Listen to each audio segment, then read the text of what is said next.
Can we request Professor Salil, please?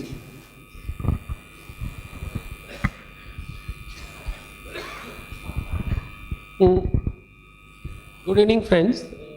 I would like to address this question from a different viewpoint.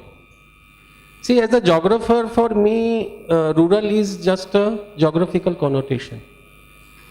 I would like to say that instead of asking how relevant rural development education, we should rather ask how relevant societal development education should be.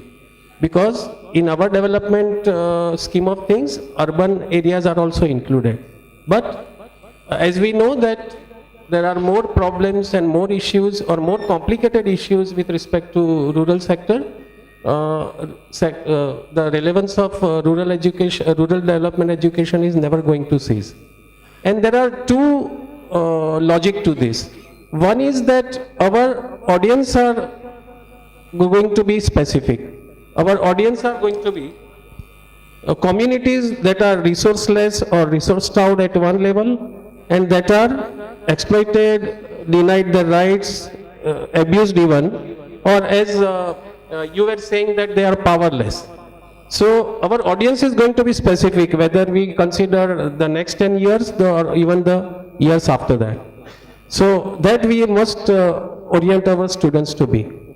And secondly, when it comes to societal development, if I take the liberty of converging both urban development and rural development, we must understand that what is the characteristics of societal development and what kind of education it will bring in.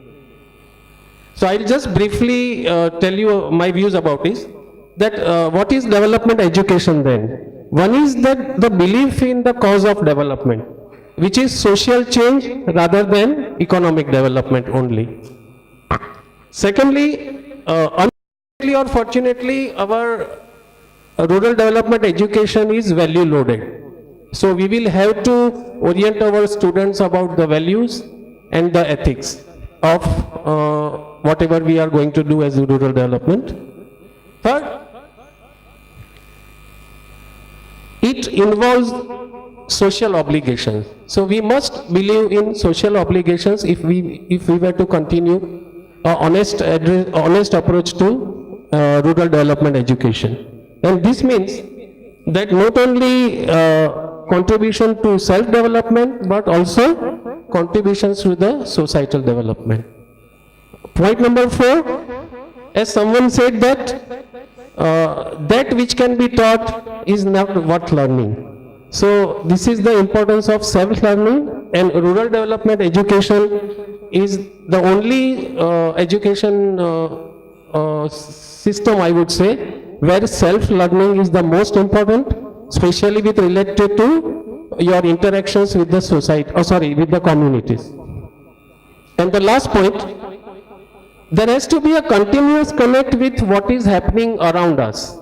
So whatever issues are happening around in whatever field, whether it is economics, whether it is politics, whether it is social, the students have to have a continuous connect with these aspects, and we must orient them towards, we must teach them that knowing these issues, understanding these issues, appreciating these pros and cons of these issues, agreeing or disagreeing with them, and then trying to do something about it. Thank you. Thank you, Professor Salil.